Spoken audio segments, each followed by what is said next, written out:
Welcome back to the Netherlands. Tugdo kayo no. Super. You're still pretty. Di ka tingog si BP. How is your travel, BP, from the Philippines? Banggit ko kanina sa mga kapatid ko, sabi ko kung merong apoy na impyerno, meron din malamig na impyerno. Oo, grabe. Kitugnog yung kamo. Thank you for coming and showing your support to President Duterte.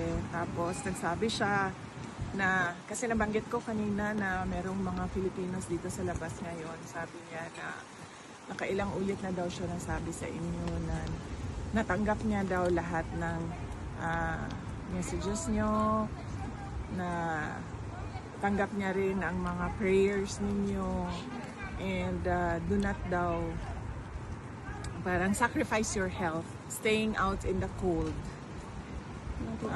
Okay lang BP oy. Nara jud dili mi mga undang. Di kami ano. Oh, sa ginawa niya sa Sacrifice namin, ma'am, sa kanya. Kasi yung sacrifice niya din sa amin. Opo. Well, today is a good day. Maganda yung usapan namin sa politika. May konting usapan about sa pamilya, pero karamihan sa politics at kung ano yung nangyayari last night. Matagal-tagal ka din hindi nakabisita no BP. Oh yes ma'am, ngayon ang ininom niya ma'am is Sprite Zero. Nag-iba na naman si ano, si tatay ng ano. Zero lang siya, no? No sugar kasi diabetic siya. So, Ma'am, nagtatry siya uminom ng siya. kanina wala ma'am ang ininom. Pero umiinom naman siya. Yes, oo.